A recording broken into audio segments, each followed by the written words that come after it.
We're going to start today with Grand Gulf. And we welcome you here with us again. It's been a couple years we worked together, and I'm going to turn the floor over to you. And we've got some new members, so you might want to introduce yourself to Senator Hartness, and please turn that on. Good afternoon. I'm Susan McKay. I'm the director at Grand Gulf Military Monument Commission. And I'm glad to be here today. I appreciate your time. This is kind of distorted. Oh, yeah, I think so. I don't want to blow y'all out. Okay, is that better? All right. Okay, after going over our LBR, I have compared that to our budget request. And you'll see from the handout I gave you, the salaries, we're asking for level funding. The contractual and utilities, that is up by 11.7%.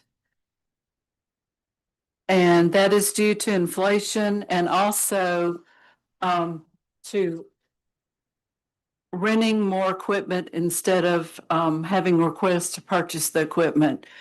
A lot of the equipment we don't use that much, and I don't see any sense in buying new equipment for to sit around. It seems more cost effective just to rent on an as needed basis. The commodities, supplies, all that, that's just a standard 5.3% increase. And you'll see under subsidies, that's our resale for the museum and brochures and promotional. We've just asked for level funding for that. Okay, that total comes to 636, which is already above the LBR.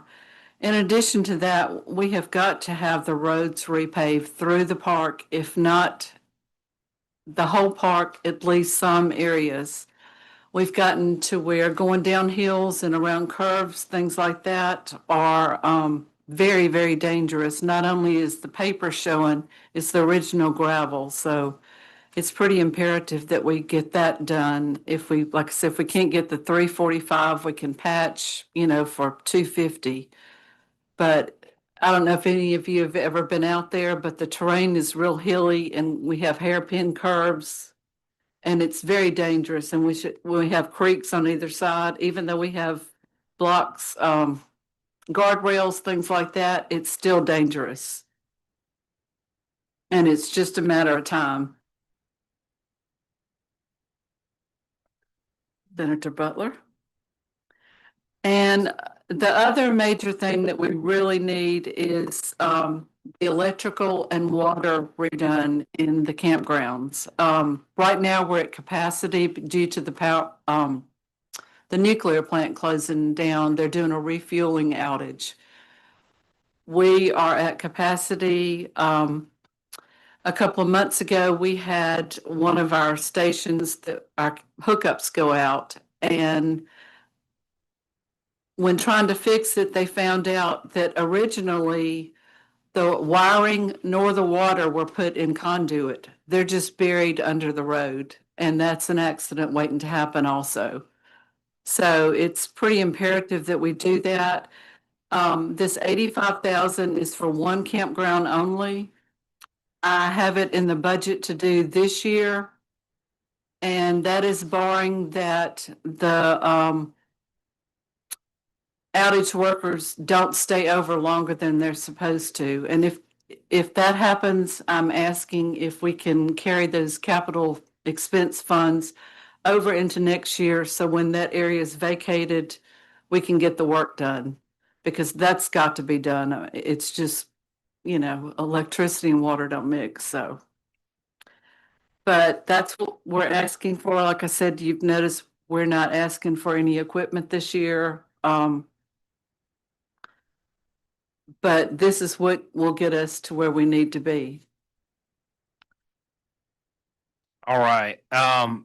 Committee members, Mr. Chairman, you got any questions on this? I'm going to get Senator Butler's going to speak. I'm definitely want him to speak on this. It's his area.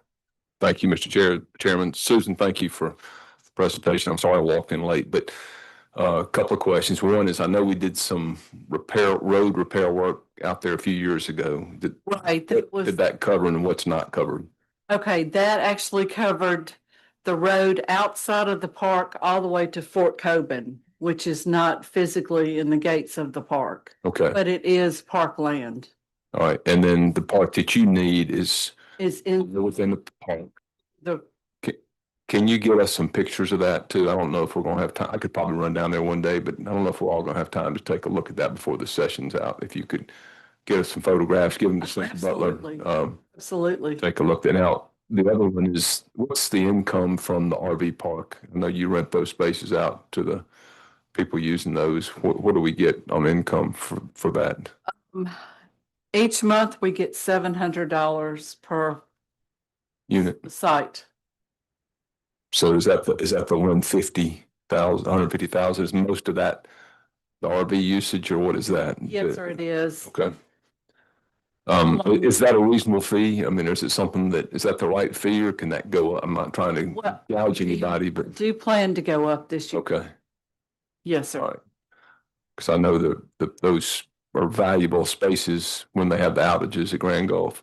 And we will go up to at least $35 per night, which is, would be way where we need to be. Okay, thank you, Susan. Thank you, Mr. Chairman. Senator Hartness, Senator Thompson. Senator Hartness, please push the button and ask a question. I would love to have had a picture of it because some of this I don't know. What's an LBR? Legislative budget recommendation. Okay. And so what are you exactly you're asking for, the 558 or? No, sir, I'm asking for the 1.66.95, which is 558 over and above what what LB has recommended. Okay.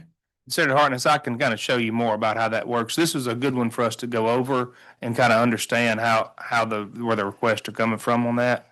But be happy to take any other questions if you got any.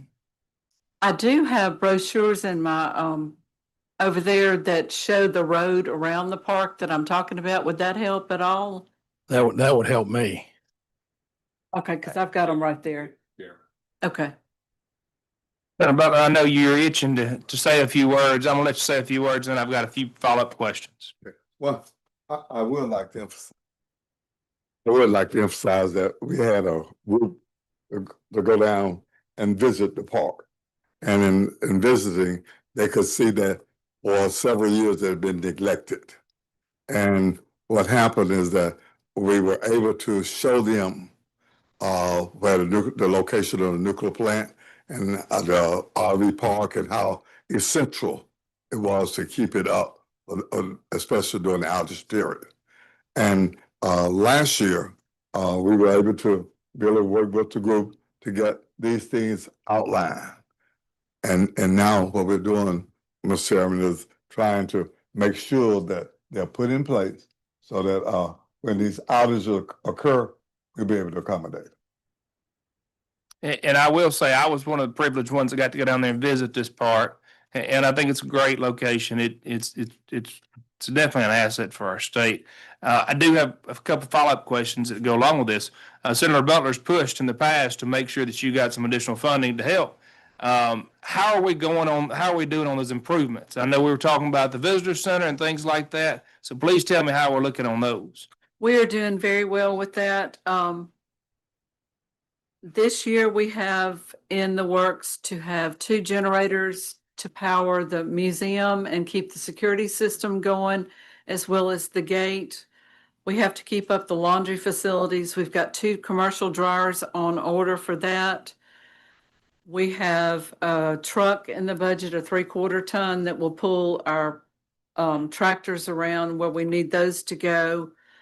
We have 2 commercial mowers ordered. I call them dualies. They have double back wheels, and that's what we need for the terrain out there.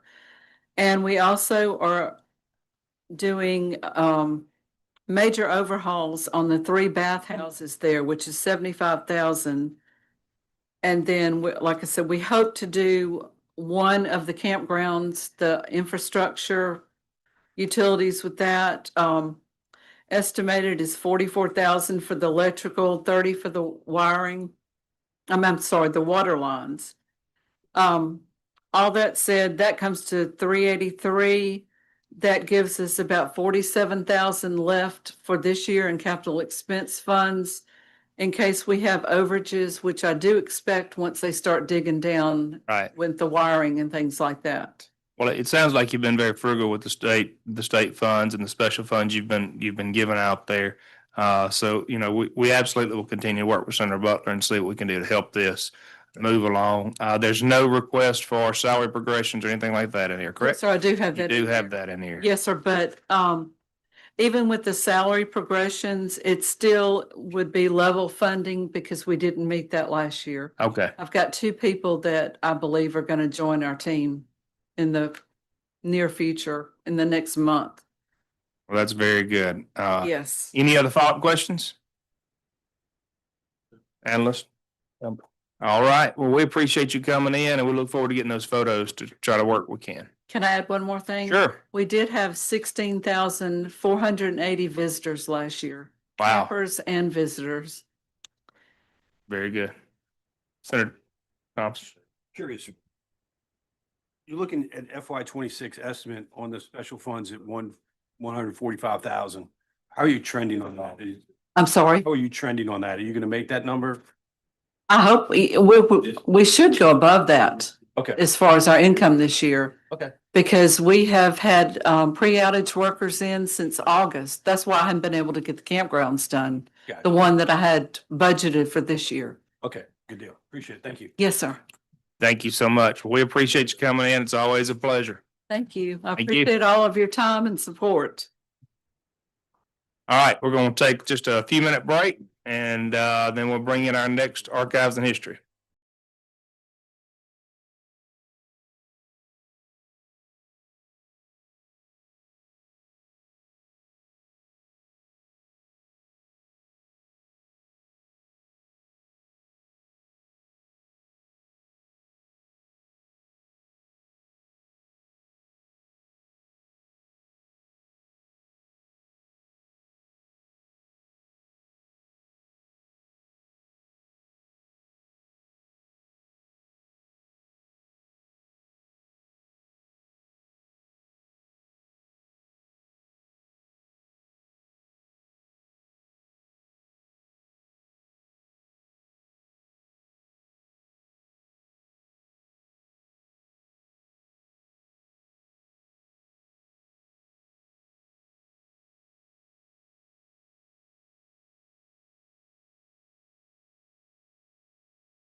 All right, we do have archives and history in for their their budget hearing here. We really appreciate y'all coming in here and being here.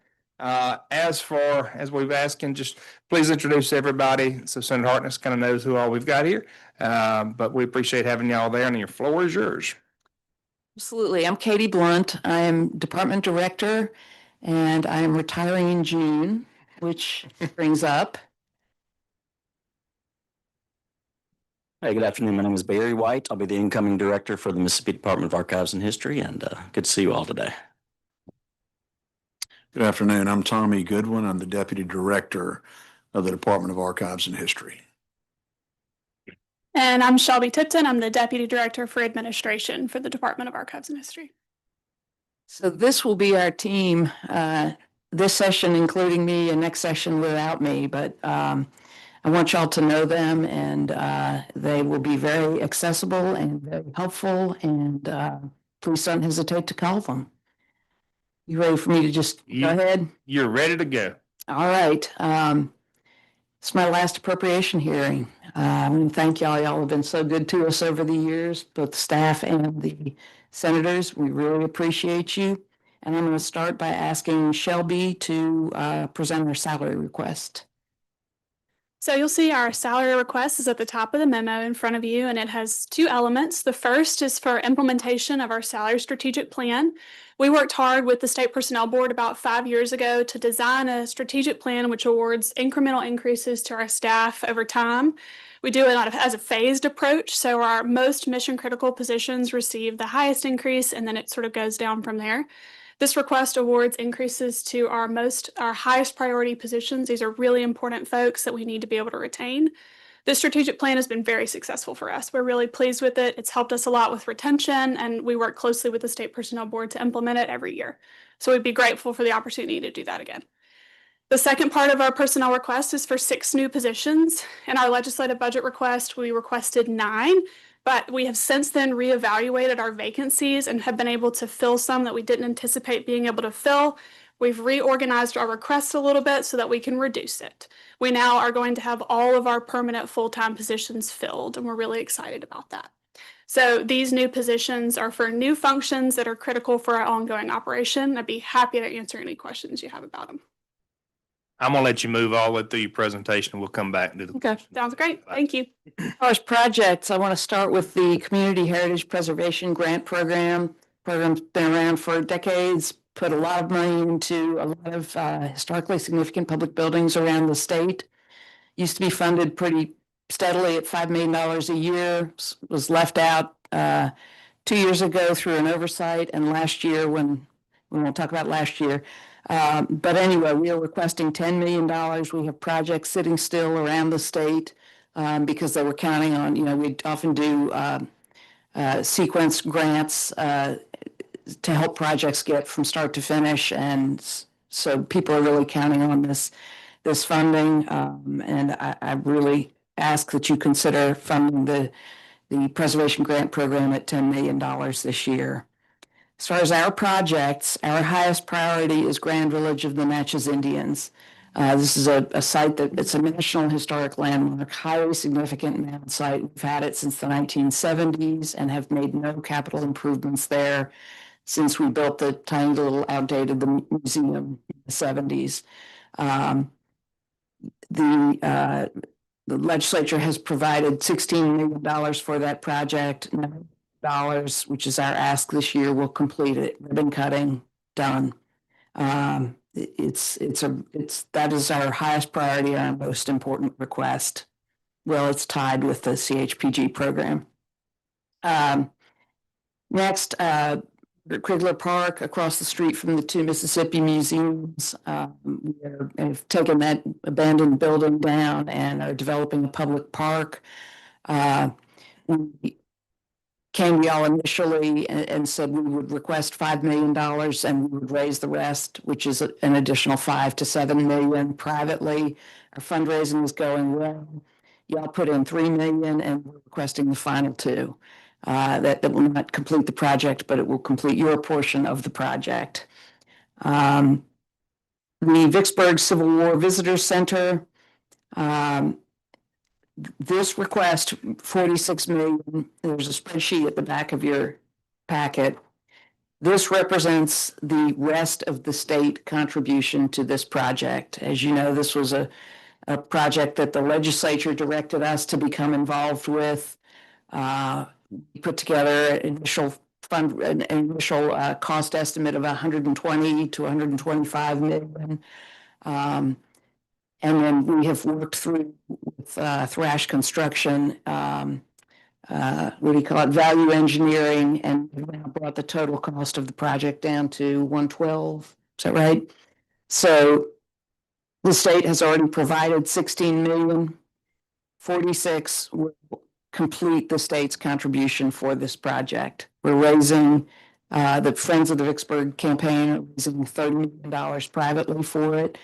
And we hope to secure $20 million in federal funds. We have $3 million in the federal budget that has not yet passed this year. We had $4 million in last year. The budget never passed. But we really feel like if the state steps up and completes its funding this year, we can get the private and the federal funding. And I want to be completely honest with you. The reason we're asking for all the rest of it this year, 46 from the state, is that every year we ask for what we need to get through the next year. And for this project, in terms of our planning process, we will be ready to go to bid for construction and exhibits in the spring. Now, realistically, that would require us to have also the federal money and the private money in hand. So that's not likely to happen, even if the state completes the funding, the state funding during this session. So 46 million is the rest of the money that we need from the state. We do not necessarily need it all this year. I've heard other people talk about possibly bonding some of it. We can work with that. We are hoping, it was to be honest, last year that we didn't get anything. And I think that has really made it difficult to get the federal and the private money.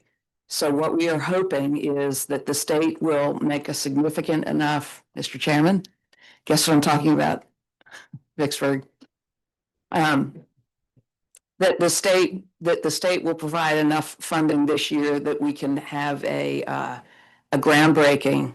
And we hope that will then prompt the largest donor to make a commitment that could be announced at the groundbreaking. And then Senator Hyde-Smith is a really strong supporter of this project. She has committed to making it a high priority, and I believe she will. So I think if the state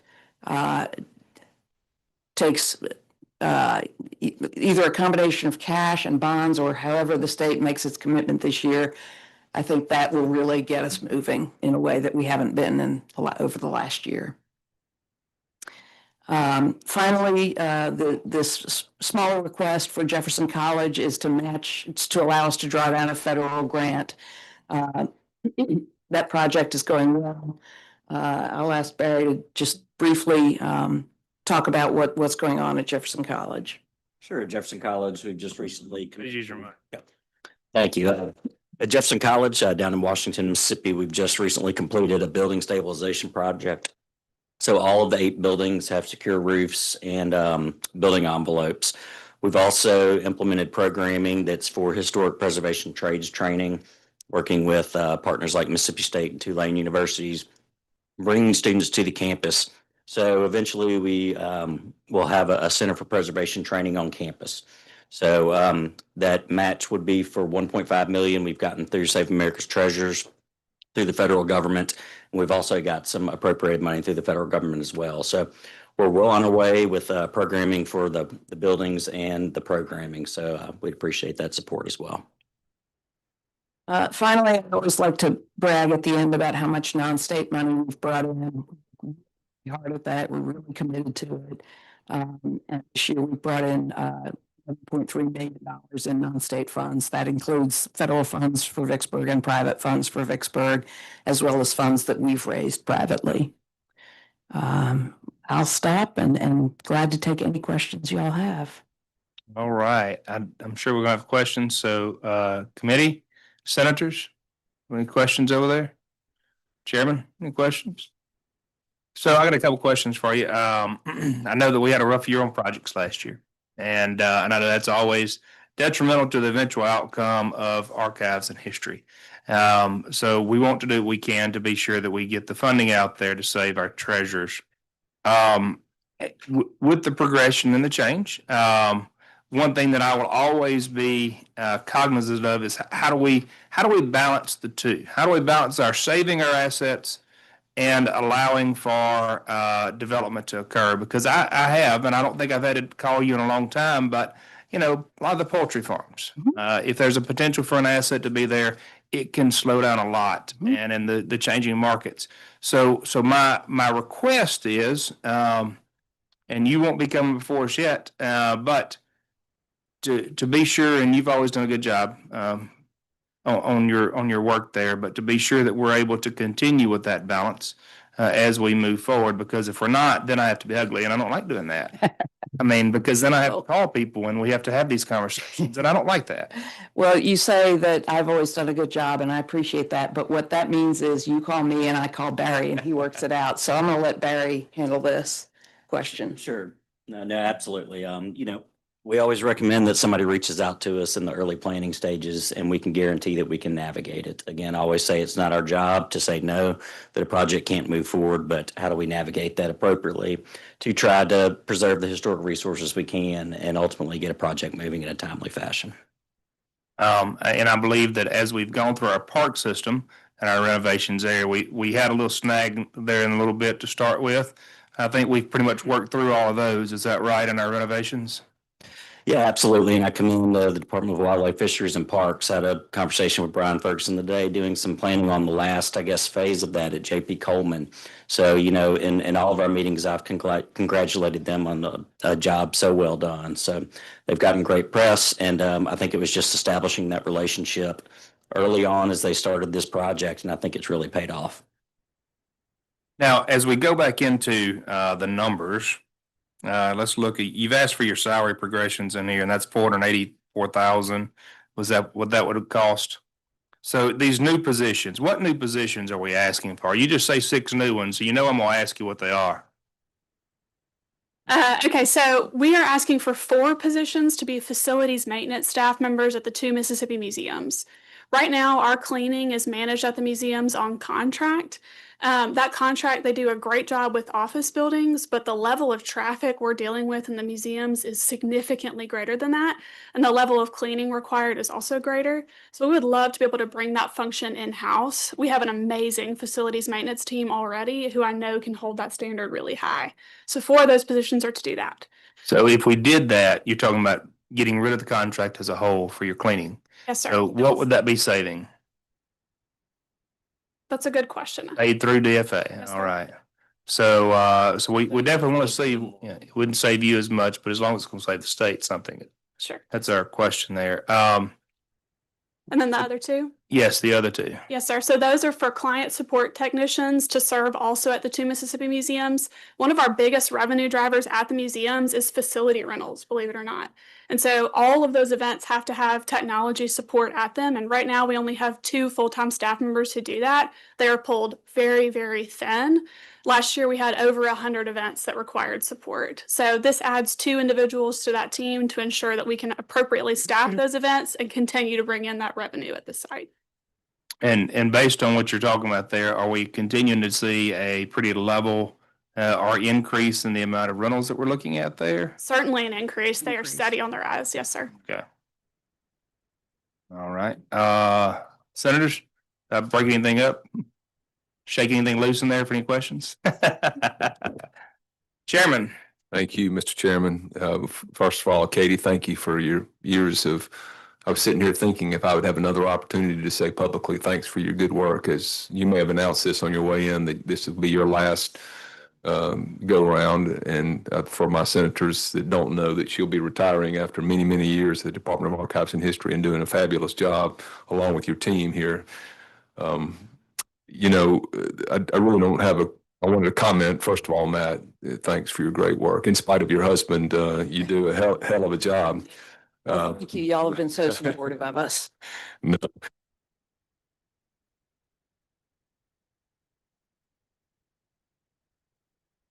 There you go. It should be back on. thank you.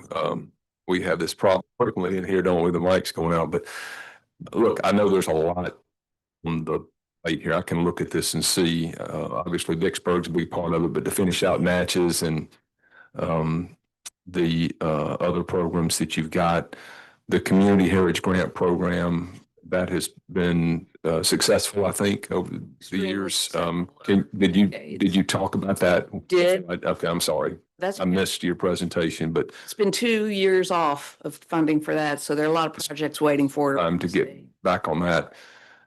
And what other projects are outstanding that may need some attention that may not be listed? Or are they all listed in your handout? In terms of our projects, they're all listed in priority order. Our highest priority is to complete Grand Village of the Natchez Indians. $9 will get us $9. We're yeah, so $9 million will get us to a ribbon cutting. The state has already provided $16 million, and that's a project that was underway when we took on Vicksburg. Our grand total is really high. I understand that, but that's predominantly the Vicksburg request, and that is that 46 million, that will complete the state's contribution for the Vicksburg project. And I could talk more about that if you want. no, I mean, I know enough about it. I think most of my colleagues know this is the #1 tourist visited site in the state, correct? Right, Um, that's right. And how about the 2 museums? They're working well, lots of They're visitors going there. great. Since, well, we spiked really high at first and then COVID, but we've increased visitation every single year since COVID. And we've done that a lot of different ways. One is, we've hired a national marketing team that is helping with their marketing and social media. They really know what they're doing. And then we've of course completed the fundraising, the private money for school visits. So we bring in school children from all across the state. This is our busiest time of year right now. And we continue to have high quality programming, which brings people back over and over again. You'll have an invitation on your desks next week to the opening of our Mississippi Made exhibit. So the 2 museums are doing great. And on projects like the 2 museums in Vicksburg, you expect some revenue to come in, a significant amount of revenue to come in by visitorship and other tourists. Like the revenue This is, comes in. I mean, we will obviously sell tickets and have events and all that, but the economic impact is felt in the communities outside the museums. For instance, Tommy, you had mentioned about Gettysburg. That's right. So Gettysburg and obviously Vicksburg and Gettysburg are linked in a lot of ways and are compared and by a lot of people. Gettysburg, before they built their current visitor center, the average visit time by someone was about 4 hours.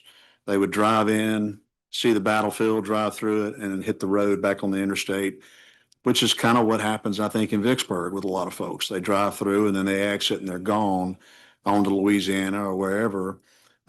Gettysburg, when they opened their visitor center, they saw the visitation time on average go from about 4 hours to about a day and a half. So then suddenly you've got someone staying the night, having 1 or 2 sit-down meals while they're there. And then something we've got that Gettysburg does not is we have a campaign to sell. So from the time that Grant entered across the Mississippi at Bruinsburg, right outside of Port Gibson, Port Gibson's a battle site. Raymond is a battle site. There were skirmishes here in Jackson. There was a big battle at Champions Hill outside of Bolton, so on and so forth. So we've got a trail here that tourists can take as they follow Grant's march through Mississippi that Gettysburg doesn't. And so we've got a lot to sell here, and we look forward to telling those stories. and have you got the contract with the federal government, all the MOAs or MOUs, is all that in place for their renting of the facilities and what they're going to do? Uh, yes, Tommy, you probably, We've been working with the federal government on that. It's going kind of slow, but we don't see any issue with any of that. It just is taking a little more time than we thought. we signed the initial MOA. There've been some, upheaval in the Park Service since then, but basically we'll have office space for them and they'll rent it. Okay. Well, thanks for the great work, Katie, over the You. years, and I Appreciate know your- the state will miss your awesome hard work for the department and the rest of the state, but thank you, Mr. Chairman. And I appreciate that. I do have one more Sure. rabbit hole to go down for a moment. The US 250 grants, America 250. Are we seeing, are we getting involved with that? Are y'all doing anything with regard to any of that? Would love to hear a little more about it. We may not want to do it here, but I'd just like to know. I know that they're out there, and I know that, I'm glad to hear that y'all are getting involved. So Yes, I am a member of the commission. The commission is chaired by the First Lady and Lieutenant Governor's wife and the Speaker's wife. And the staff work is being done by MDA, Visit Mississippi. We are working closely together in planning activities for America 250. You'll get this invitation for this exhibit that we're opening, Mississippi Made. That is our big America 250 celebration. The grant program that you mentioned, there's a federal grant program, but there's also a state grant program that y'all funded, and that is being administered by the Humanities Council. So that flowed through MDA to the Humanities Council, and I think they're awarding those grants steadily now. very good. Well, I just wanted to be sure we're on board and not falling behind on that. So I No, appreciate think you being we might nice. have a lot of states on that. That's very good. Anything else? All right. Well, I appreciate y'all coming in. If you had more questions, we'll give y'all a call. Thank you. Thank you Appreciate for it. your work. That's, you might be interested in that.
All right, there's Senator Thompson. We'll get him back in here. No worries, no worries.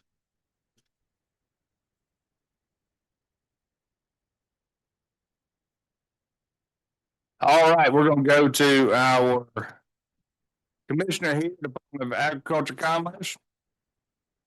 Commissioner Gibson, I'm gonna open the floor to you. You seem to know Senator Hartness. Do you want to introduce your staff to him so he knows everybody here? I sure will. Thank you, Mr. Chairman. Thank you, members of the committee. I'm Andy Gibson, the Commissioner of Agriculture and Commerce from Mississippi. This is Joette Pickle, who is our budget expert. And Jennifer Thompson here is our Director of Regulatory. She's going to speak to our number one request this year. And the only increase in our budget that we're asking for is with respect to the personnel, the inspectors pay, and we'll have a lot more to say about that in a moment. And Hayes Patrick's our Deputy Commissioner.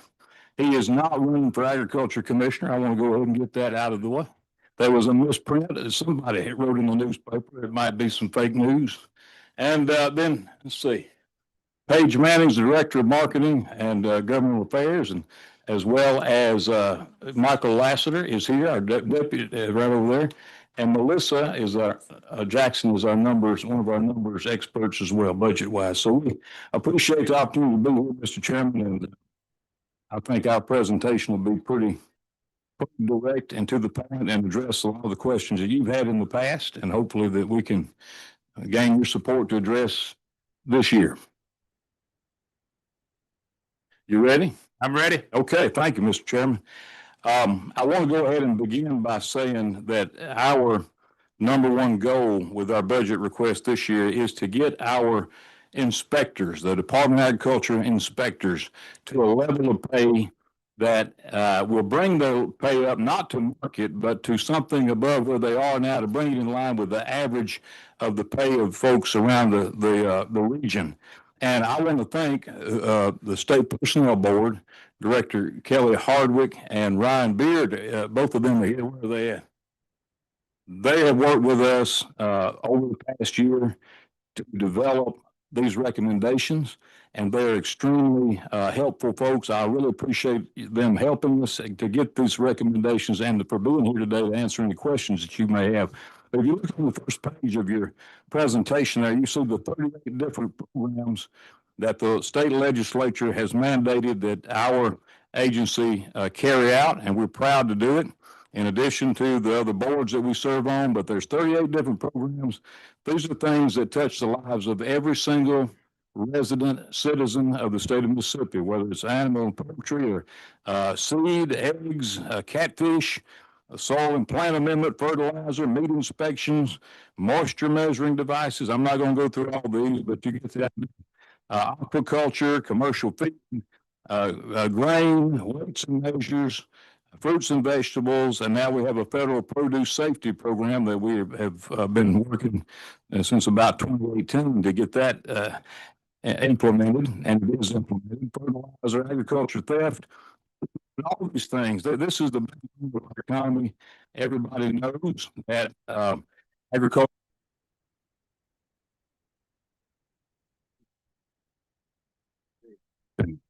All right, let's get you a different one there. All right. As I said, everybody I think knows that agriculture is the backbone of our economy. It's the largest sector of our economy. And when you add the manufacturing aspect to our ag production and the commerce side, I'm proud of the work that our agency does.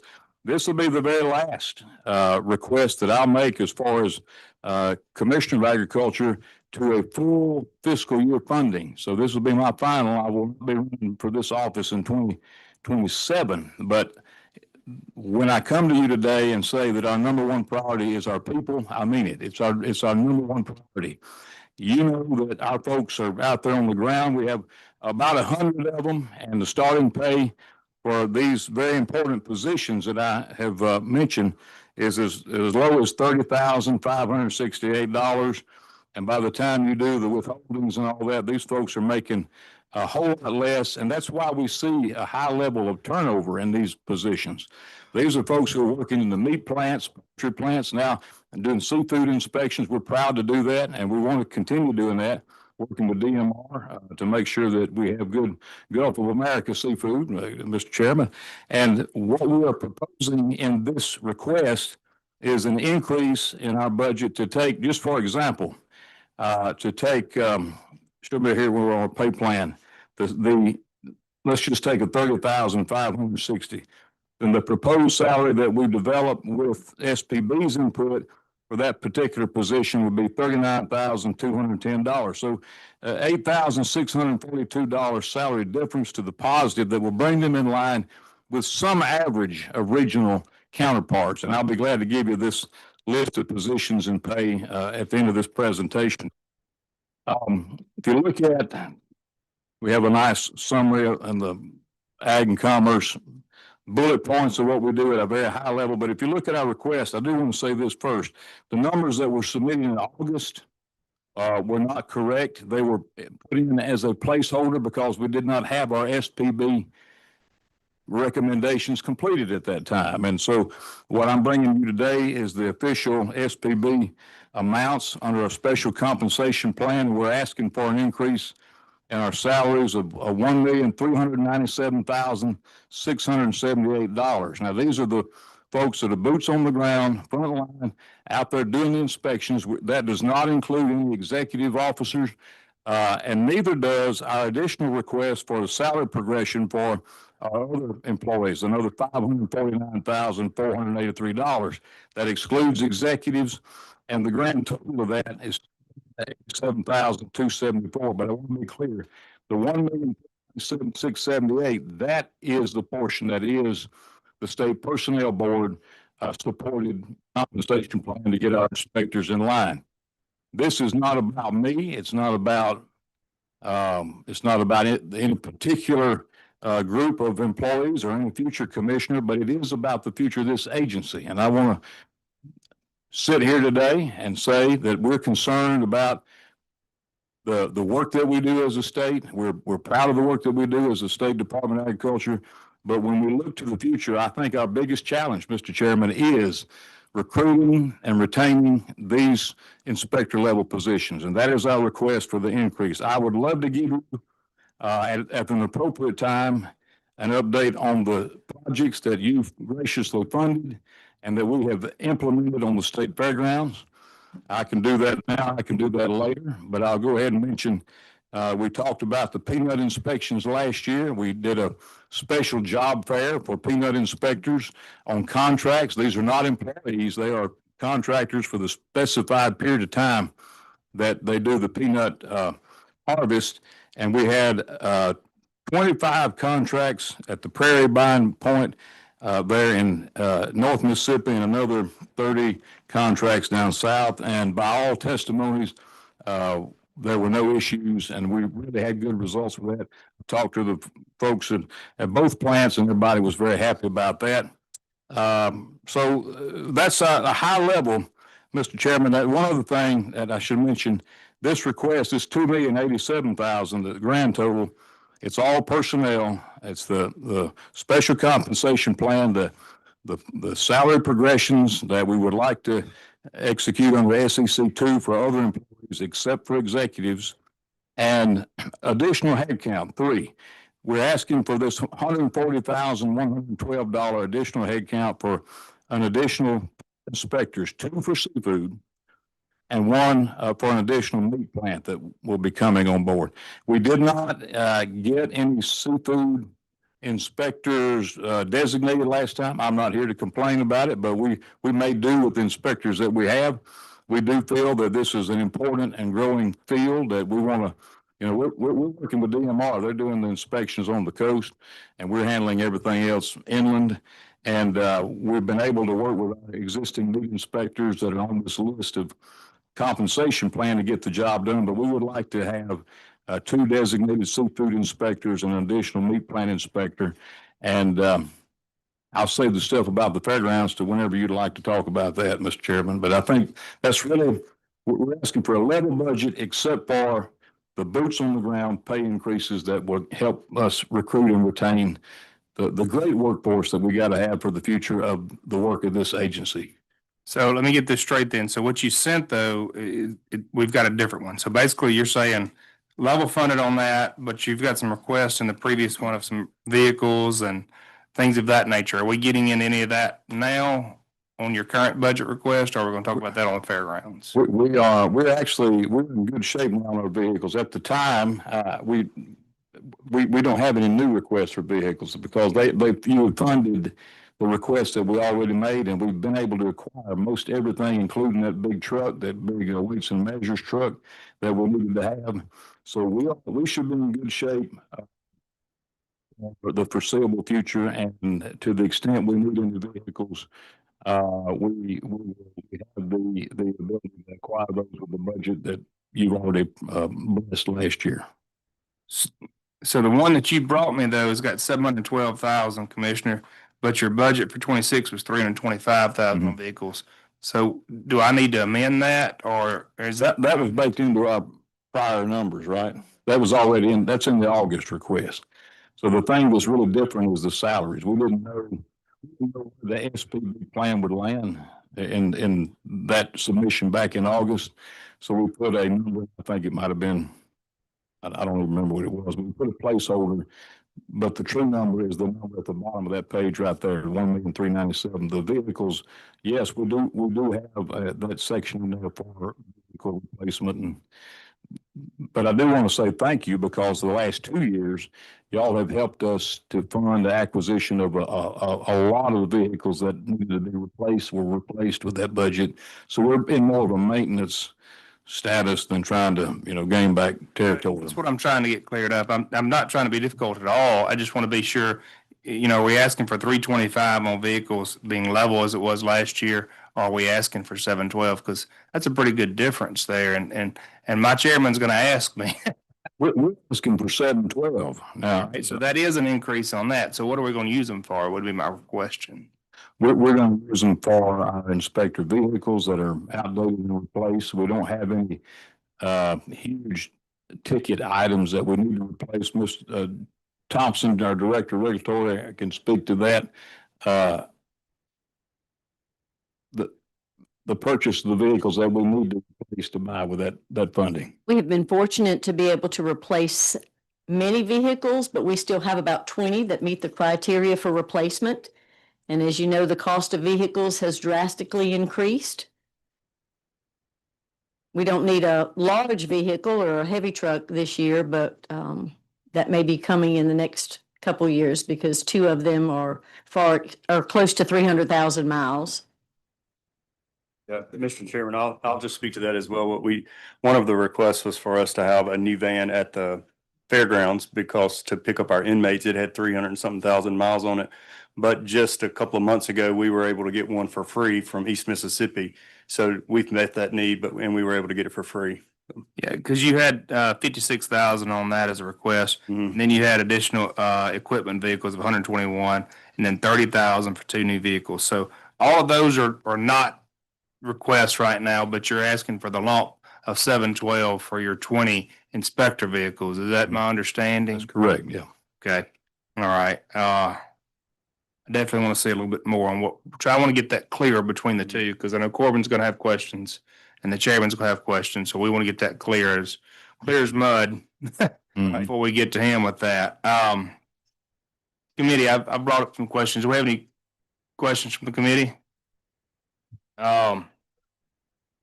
So the SLG there, you've got a difference there that's, well, it's just across the board there, but we've got a 675,000. Was there some additional funds out there to being taken out? Where's that coming from? So that is going to be a reduction from the LBR due to the non-recurring capital expense funds. So those are capital expense funds that were in that. So, And I have a list of those projects and where they stand that y'all did fund last but year. you're just requesting reappropriation of the funds from last year, or are you asking for new on that? The only funds that I think we would need a reappropriation on, correct me if I'm wrong, Joanne and Hayes, is for the elevator project, and we actually will need additional funding for that. If you'd like me to, I can run through these projects really quickly and tell you where Let's go ahead and go through the projects, that way we can come back to that. All right, so thank you. You know about the Mississippi Street project that is ongoing, that it had come in, I think, at 2 point something million, but it wound up being 3 point something million. But y'all reappropriated that last year. That project is ongoing. The utilities have been moved. It's a little bit of a mess right now on Mississippi Street that runs in front of the Armory and the Equine Center.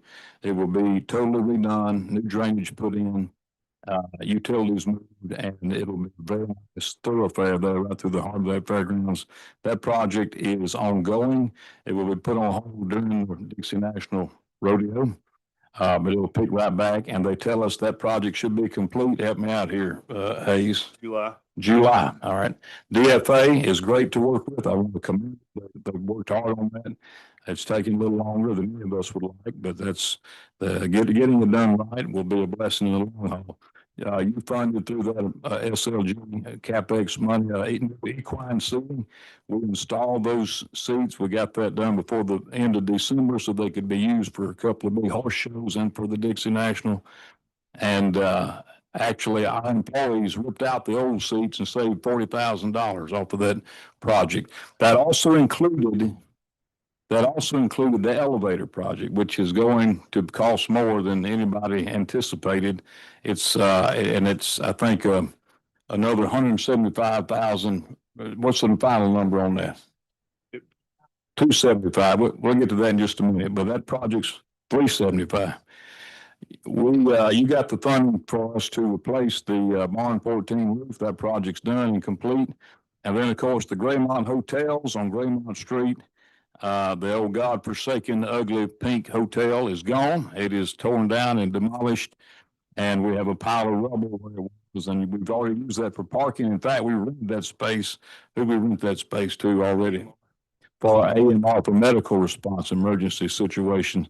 But long term, that'll be some very good parking. By the way, the Mississippi Department of Transportation is going to be coming in. I rode with Brad on that frontage on 55, and we're going to be, with their help, taking out down the old fence, cutting down the pine trees and that right of way, and cleaning that whole area up with a brand new fence, which will add to the security on the 55 frontage. And I want to thank MDOT for that. So that is the elevator project, and it's going to cost a total of what to finish it?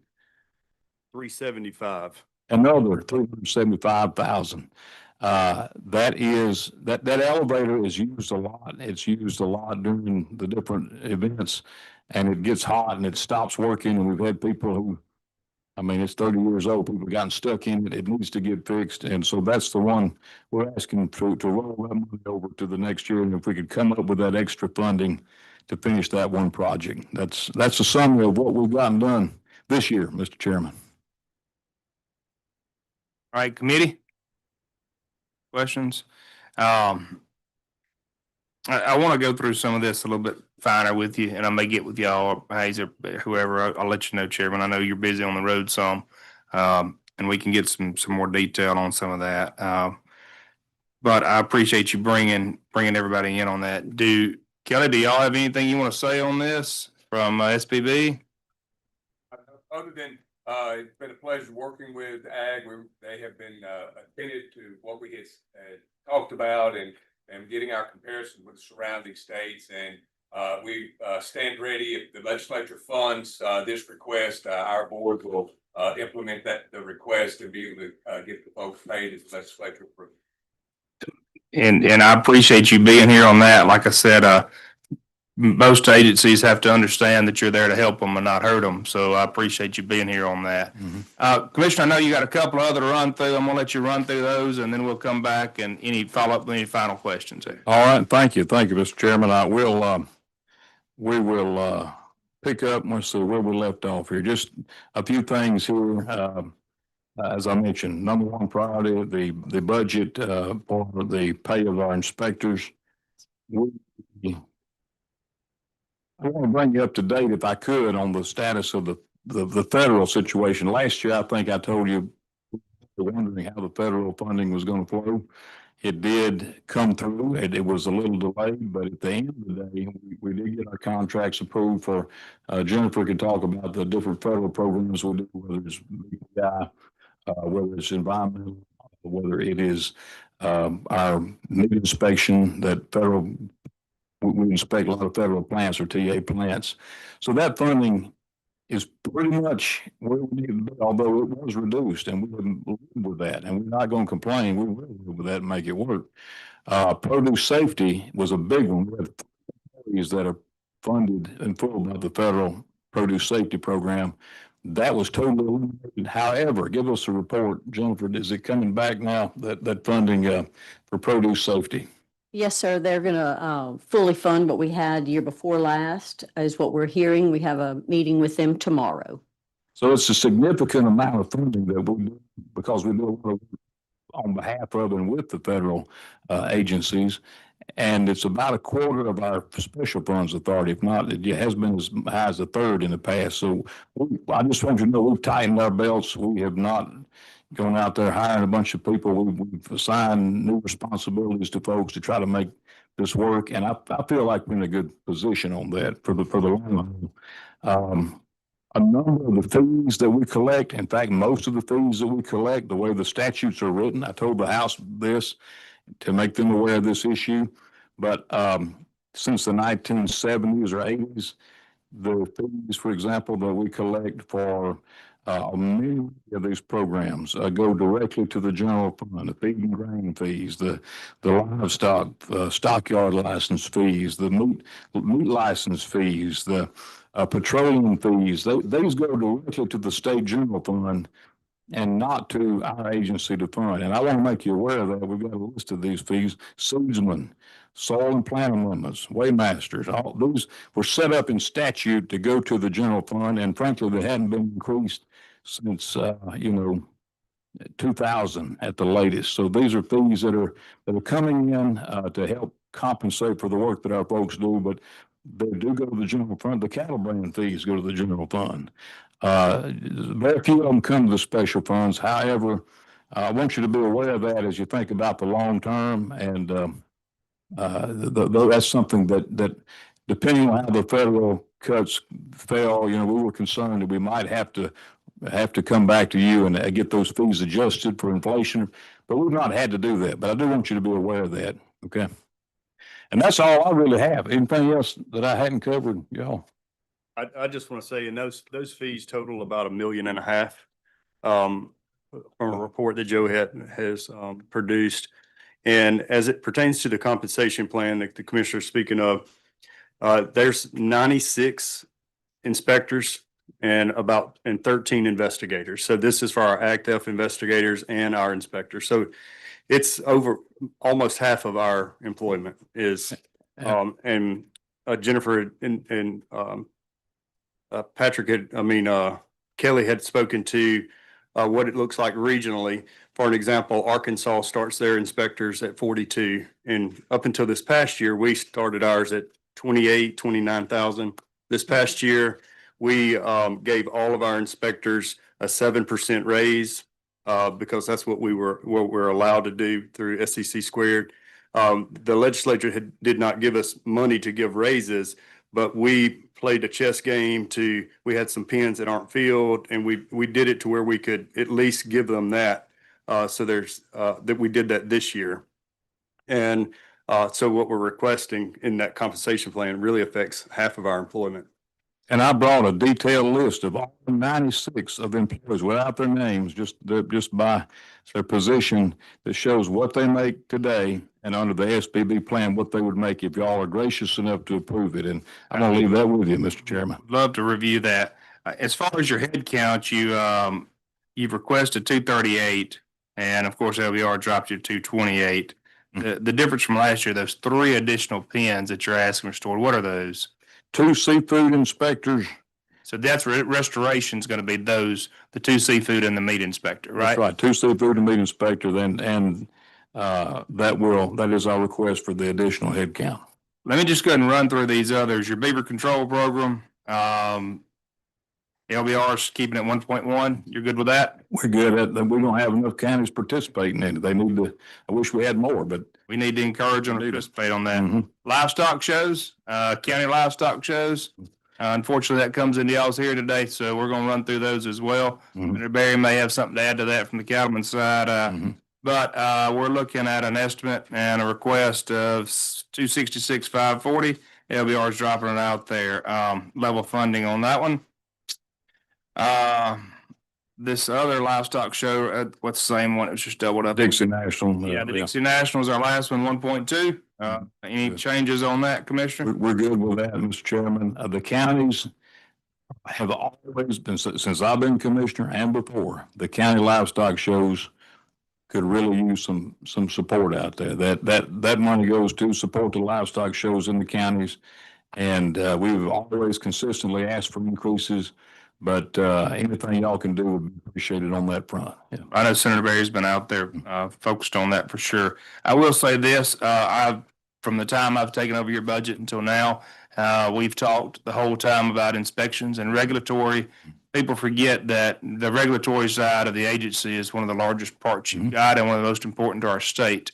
Encouraging ag production is one, but keeping everything safe and proper is huge for you.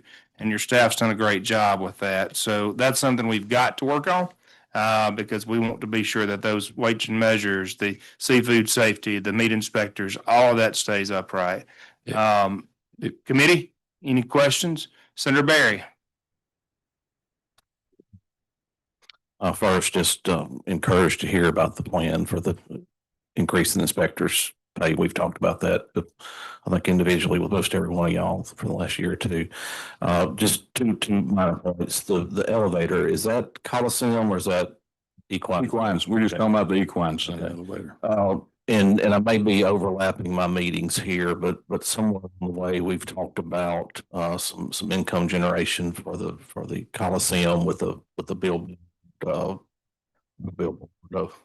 Scoreboard screen is there anything in here for that or any plans for that, or where are y'all at with We it? have not asked for that, Mr. Chairman. We would welcome consideration of it. We a very nice screen for the Dixie National, but we have other great events and all that, basketball finals and all the things that it could really be put to good use. What was the rent run on that? So for the basketball, like I told you, they paid $30,000 to. Talk to your microphone, Hayes. Yeah. So the high school association has to pay $30,000 to rent that board for their event. If we owned it, then if we had one, that would help us. We make it even go up on our. Do y'all use one for the Dixie as well? Is that the same board or is it Yeah, different? that's a different board. Okay. About the thing in the city. The School Association brings their own in for their event because we don't have something to provide for them. But if we had something, we could generate revenue off of it for sponsorships and things like that. And what would that cost? Let me ask, I don't know. We don't know, but back 2019, it was in $1 million range. I mean, it was a chunk of money back then. I don't know what it would cost today. Yeah. Okay. 1.5, Michael. There you go. COVID jumped it up another 50%. Is there, on the elevators, are there any issue with the Coliseum elevator?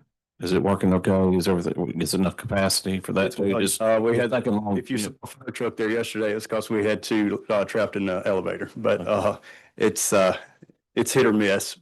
But the one at the equine, because we only have one there, and when it goes down, we can't offer any other accessibility. Okay.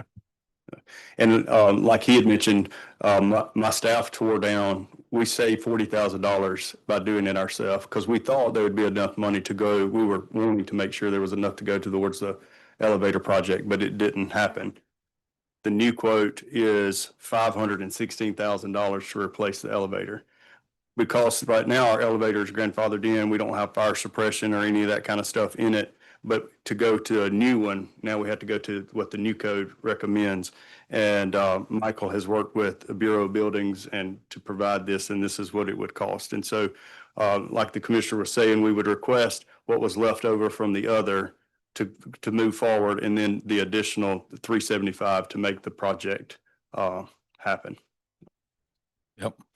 But yeah, it's hard to realize for $437,000, we were able to get seats for the whole equine, but it's going to cost over That much $500,000 more for an to elevator. fix the elevator. Yeah.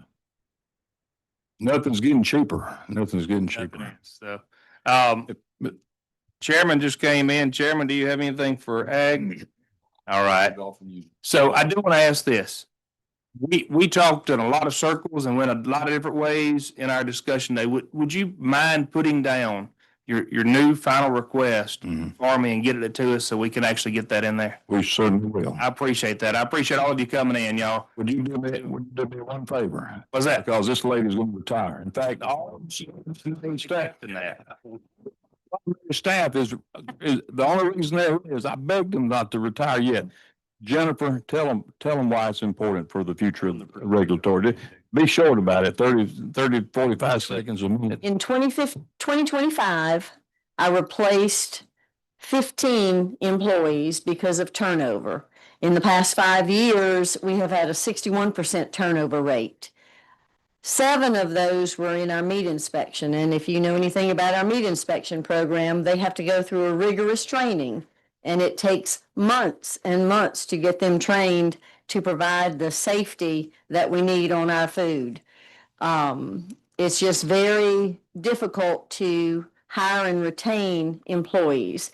We have been fortunate enough to raise the starting salary to $30,540 per year. It was $28,542.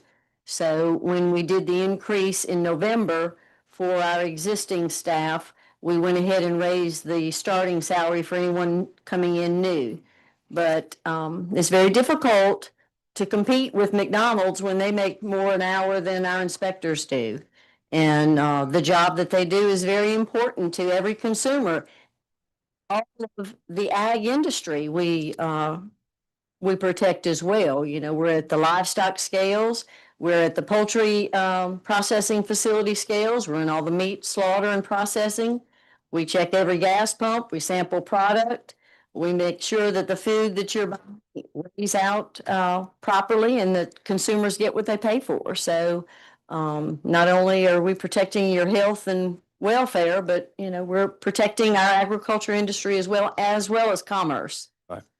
So thank you, Jennifer. Thank you, Mr. Chairman. That is really our focus this year and will be again next year. But we appreciate anything y'all can do to help us get there. Thank you so much. I appreciate y'all coming in and we definitely hear your plea. We understand. So Thank you.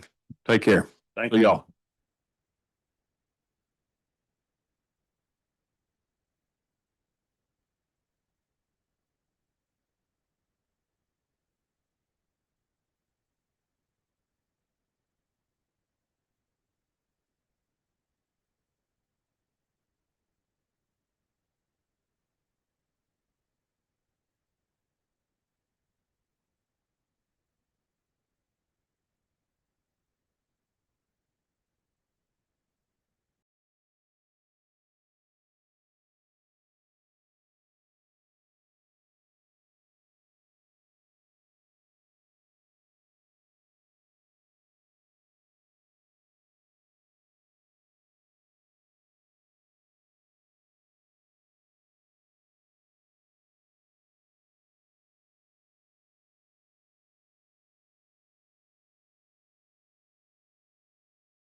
Well, welcome, welcome, welcome. You are the last one of the day and the last one of my group, and then the hard work really begins.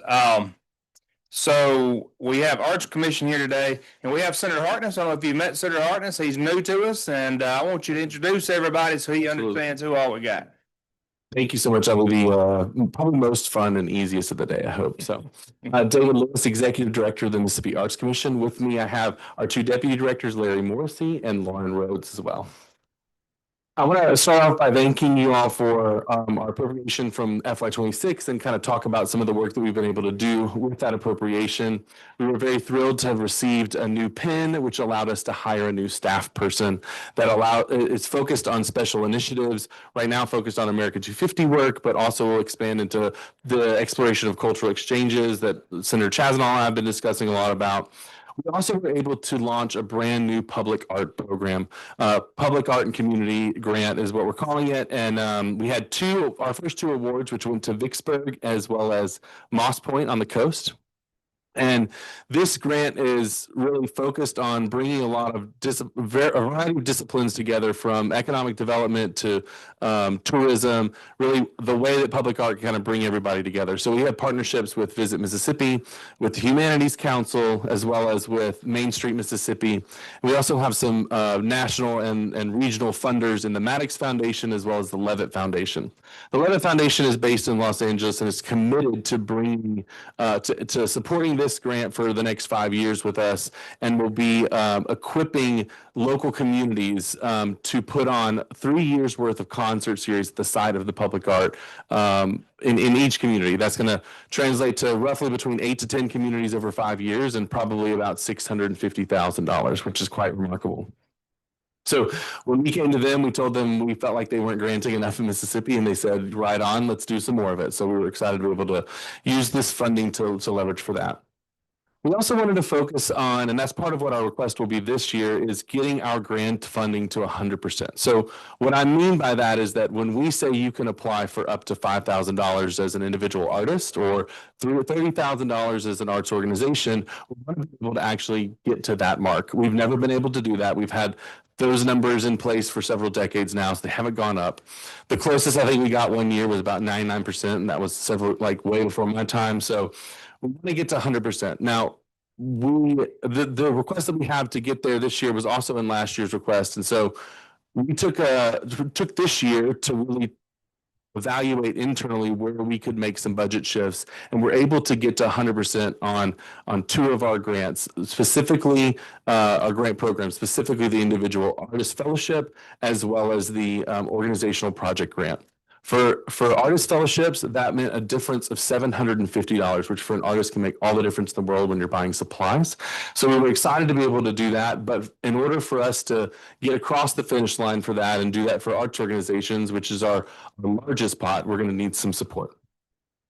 This year, we were also able to do our arts conference, which is held here in Jackson at the Westin. We convened around 200 of our artist community members across the state in Jackson. This next year, we're going to take an off year and we're going to switch to an on-year, off-year model. This will allow us to get out into the community and actually do two different types of programs, one being a leadership training for executive directors of arts organizations, and the other one focused on individual artists. So craftspeople, musicians, we're going to come to them. We're going to actually meet at the Max in Meridian this year, and we're going to spend time equipping them with professional skills. If they've got questions about financial planning or legal questions, we're going to have support for them to be able to equip them as professionals in the field.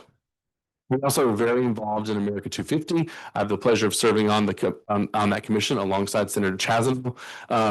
Mississippi has a lot to say when it comes to America's culture and arts. We know that very well, and so we're doing everything we can to support that, both in partnership with Visit Mississippi, but also through some of our own grant programming. We got some specific dollars from the National Endowment for the Arts to be able to stand up a program which we did focused on public art. So you'll see that in communities all across the state here before the middle of the year.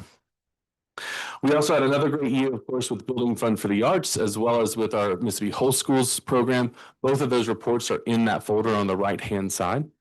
And Building Fund for the Arts, which is a capital expense fund, we were able to grant to around 17 organizations this year with about $4 million. Oftentimes, we have found that on a very rare occasion, I say often, let me say rare occasion, organizations may not be able to continue with the grant. We've been able to ensure that we can kind of reappropriate those funds and re-grant them so that those dollars go right back to where they need to go to. So we're able to do that and had a great success so far. You'll see some of those stories in that report as well.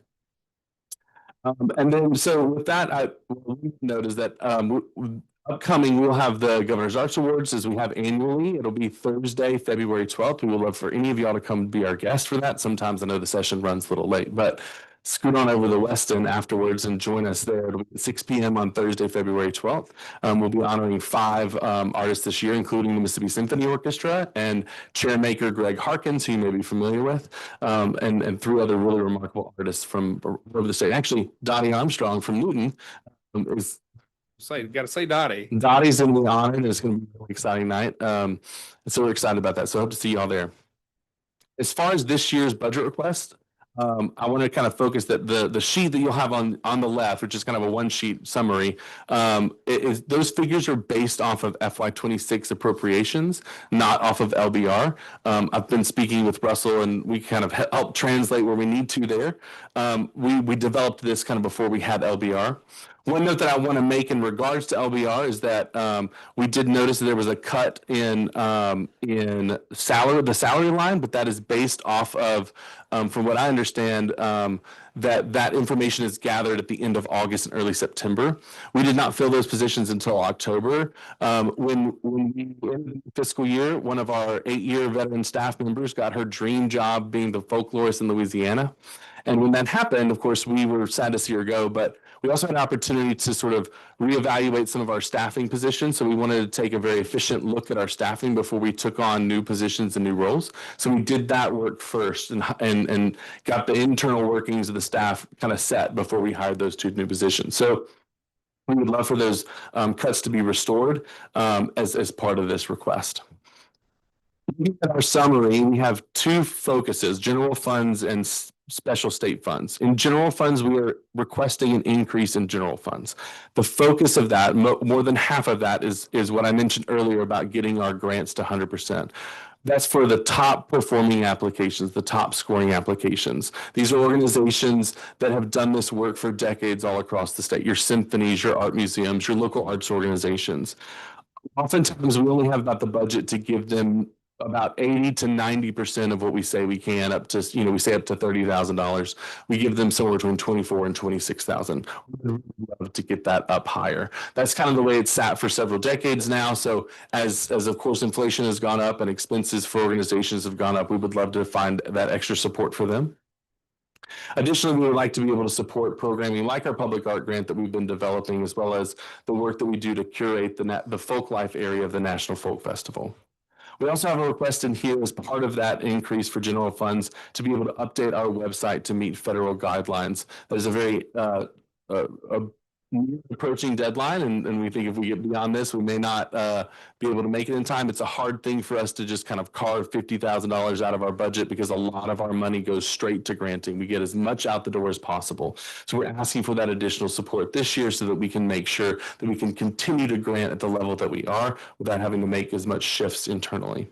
And then the last is a staffing request in salary increase so that we can get some pay parity between us in a senior staff position, but that can also just be authority.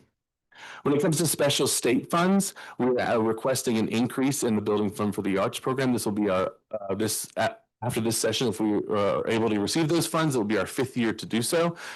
We have continued this longstanding tradition of investing in facilities all across the state at different scales and sizes and varieties that do arts-related programming. This can be anything from a community library in Forest that might be the only place that year-round arts program occurs, to the Strand Theater, to an art museum, Walter Anderson Museum on the coast.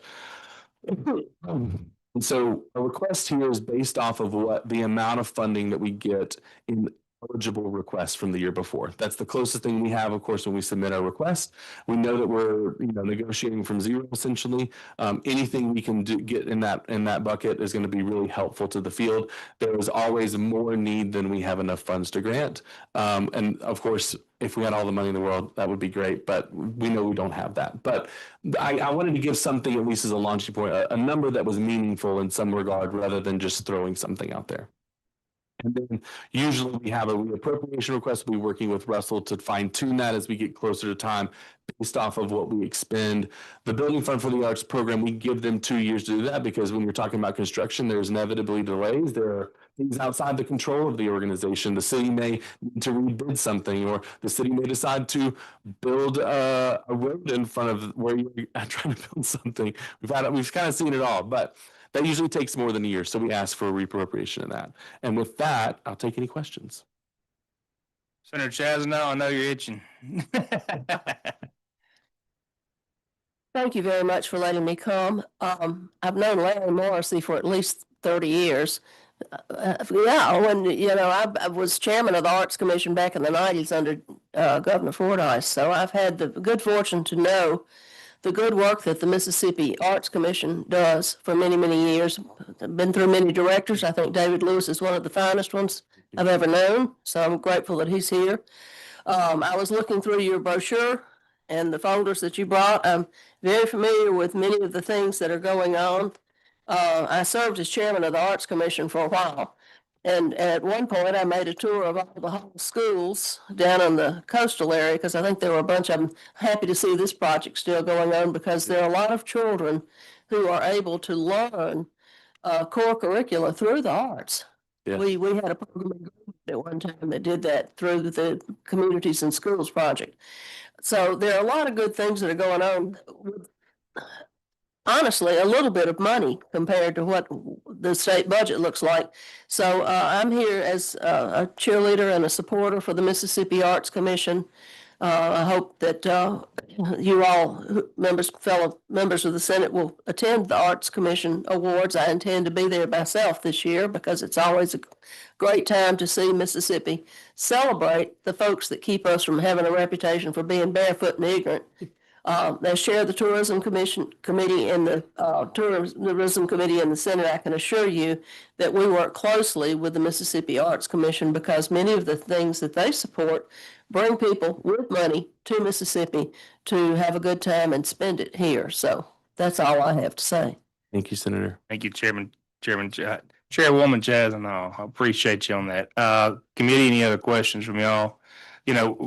We will continue to work with you as always. The 5907, is that for one position, or is that just spread across? It's just related to one position. Okay. Yes. All right. Because I was looking down here at that. That's the pin we granted them. Yeah. So that's last year's pin that we're actually adding some on. So it's related to a pin that last year we were trying to get a pin in a promotion, and we were able to promote it, but it was like we got them halfway there because we didn't have quite all the salary authority we were hoping for. So this just kind of closes that loop. Okay. Well, that answers the questions I had. If the committee has no others, then I appreciate the time. Looks like y'all got a good stack of folks for February the 12th. So Yes. looking forward to having them all. Be a good show for a few days. Thank you. Thank you all for coming in. That will conclude our hearings for the day.